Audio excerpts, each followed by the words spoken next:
So hello and welcome back. As always, I am Edna Talon, Realtor Kelly Williams. And today we have a special guest, something that you probably don't think about when it comes to buying or selling a home until after the fact, because it's not usually in your mindset, but it's a very important issue. I think that you should at least have that information to consider.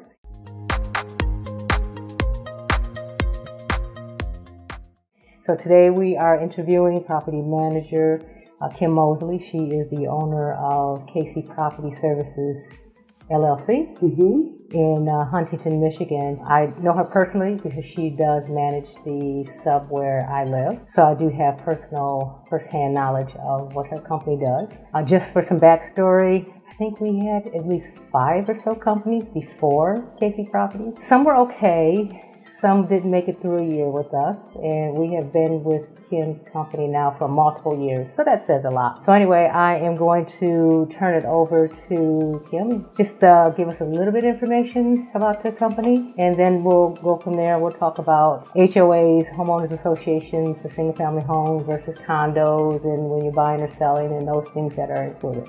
So again, this is Kim Mosley with KC Property Management. Hi, thank you for having me. KC Property Service has been around since 2003. We're a mid-sized management company. We have a total of 5 community managers, and we manage communities throughout the metropolitan Detroit area, including homeowners associations, also known as HOAs, as well as site condominiums and true condominiums for association management. And, it's a fast-paced industry, very related to real estate. And, but it's really customized. What we try to do is customize our services to best fit each individual association's needs, as they do have a lot of similarities, such as governing documents that you must abide by, but they're unique. Every association has its own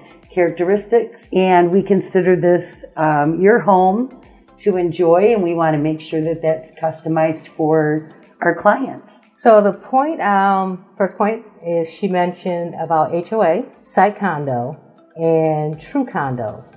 And a lot of people don't understand there's a difference in how to manage those and what those differences are. So explain the difference between HOA, site condos, and true condos. Yes. So homeowners associations, HOAs, have like a common area. So usually there's land that a park as such can be as basic as just main entrances that are commonly owned by the homeowners of the association. So the homeowners own their own lot. They maintain and take care of everything in their home and on their land, their parcel. However, there is an association, and that's per the deed, it is recorded, that's where you all have a common purpose, where you would take care of the entranceway, maybe irrigation, lawn mowing, and such.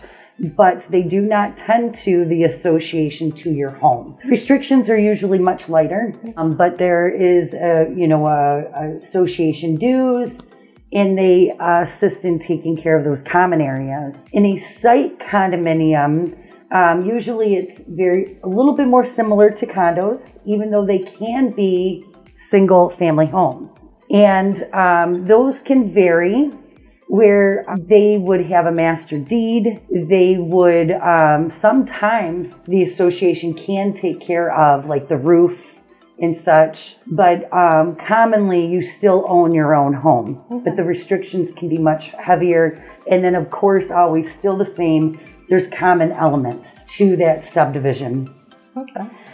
Where you do pay dues to upkeep and maintain those, and it can include the roadways. That is just dependent on how the subdivision plan was drafted up. Then condominiums, that is where the whole kit and caboodle is of majority, where there's common shared walls. There is more limited common element verbiage that you're going to find and there's going to be common elements. So the condo itself is owned by the co-owner. You're going to hear that sort of verbiage, co-owner, and the utilities between the walls could be common elements, because you can have the water expense potentially throughout the community. Everybody's paying towards that with their dues. Gotcha. You more commonly are going to find in a condominium association monthly dues or assessments. The term is rather universal of dues. Right. And when you're reading those documents, they're going to use the term assessments. Okay, now I do know in some cases the condos, they own the streets and some they don't? Yes. Okay. Yes, so, and that can be for the co-owner / homeowner, that can be something that's very important to do your due diligence in advance, to identify what is within that responsibility grid of the members of that association. Roadways, drainage, those can be very expensive, and especially over that longevity of a period of time, the use can require maintenance and or replacement, and those can be larger costs. Yeah, because I've seen it where if they own the roads, the dues are pretty high because they have to have money set aside if they have to repair the roads. And then some where they're not as high, but if they have to repair the roads, they do an assessment. And that assessment, I guess it depends on what the board decides as far as if you want to pay it over 5 years or 10 years, but you still have to pay. Yes, assessments are absolutely a reality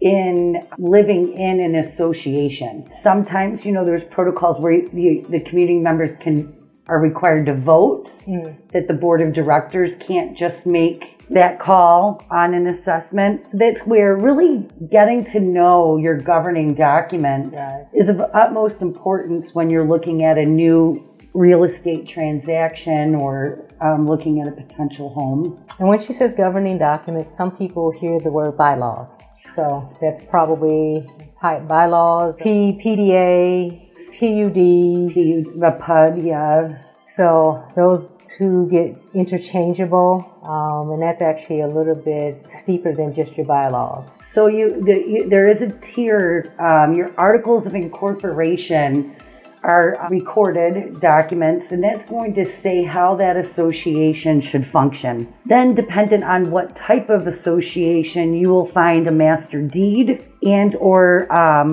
covenants and restrictions, bylaws, and then usually on the lower tiers that are not necessarily recorded would be the rules and regulations, policy and procedures that can be developed by the board of directors. So a lot of people have, actually, I don't know of too many people that actually care for HOA or a condo association because they're angry because they feel like somebody's telling them what to do with their property, and they're either mad at the board of directors and or the management company, and they feel like, how can you tell me that I can't put a chartreuse door on my home if I wanted to, or if I want to get a purple roof, what's wrong with that?